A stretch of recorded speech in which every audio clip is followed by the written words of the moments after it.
Hey guys, my name is Jessie and today I'm going to be doing a review for Shadow and Bone by Leigh Bardugo, the first book in the Grisha trilogy. This is going to be my first review. I haven't really done a full out review ever, and so bear with me. I don't even really like writing reviews because I think I suck at it, and yeah, this is going to be no spoilers because I believe in not spoiling things for people at all. So let's just get straight into it.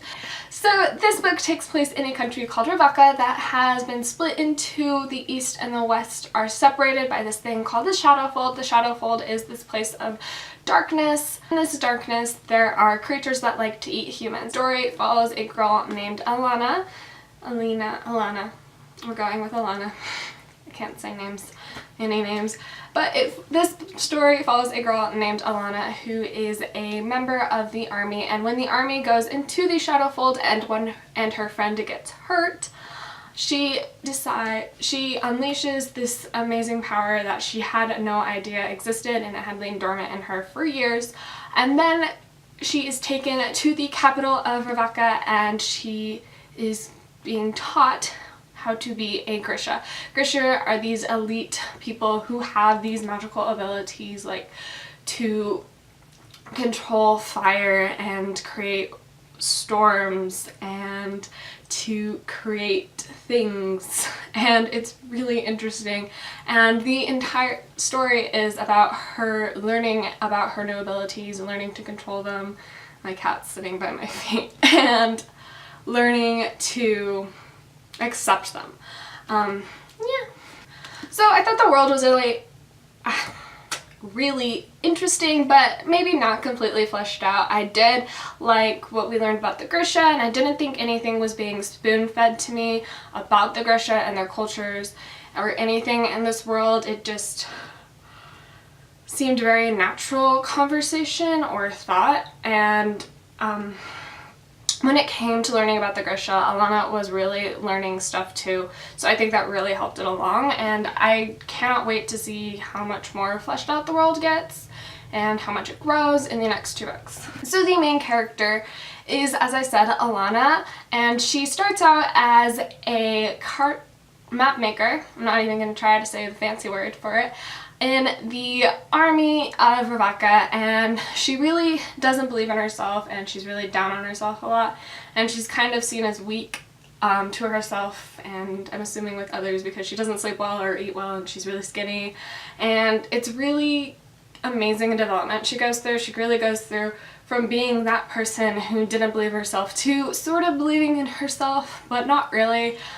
She still kind of remembers who she was before, still thinks she's not deserving of the power she has, and then at the end of the book she really learns to accept herself and her powers and believe in herself, and she really grows into herself, and it's really amazing. I really enjoyed seeing that. I can see some people's thinking she kind of goes like that with growing into herself, but I don't think it detracted in any way. It was super enjoyable. Next character I'm going to be talking about is Mal, who is her friend at the beginning of the novel, and they had this whole childhood together and they grew up together, and at the beginning it doesn't really seem like he really cares about her anymore, and he's very immature and kind of thoughtless almost with her feelings. And at the end of the book he's really grown up quite a lot, which sadly we don't get to see unless you have these bonus content. Then you can kind of see how he starts growing, which was really fun to see. And he really grows up, and he's seeing things that make him grow up, and I cannot wait to learn more about that and see how he grows even more, because I do feel like both of these characters have a lot of growing to do. The relationship between them isn't that great, and you're kind of like, why are you still friends with him at the beginning? But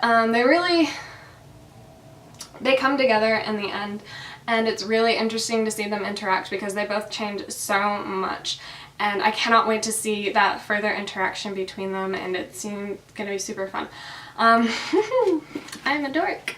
This character I want to talk about is called the Darkling, and he is the leader of the Grisha, and I don't want to say too much. He is so fascinating. I'm like, oh my gosh, I want to know more like about his past, about his history, what he's gone through, and his motives. I want to know more about this character. It was super fascinating, totally drew you in. Overall, I gave this book a 5 out of 5 stars, which I kind of figured I would absolutely love this book. I love Lee Bardugo's writing. This is only my second book and I'm just like, yes, I love it all. Really, really love this book. It flew right along, which I had a feeling it would because Six of Crows flew right along with me, and I love that about her writing. It seems so fast-paced and there's never a dull moment and you just want to keep reading it.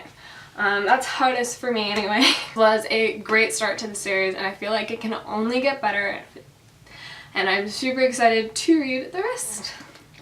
Review of Shout Out and Bound. I'm sorry if it was weird. I'm not that great at this. I'm going to get better. Practice makes perfect. And yeah, I really, really loved this book. Totally recommend you go check it out, especially if you love fantasies. And yeah, that's it. I will see you all next time. I love you all. Bye!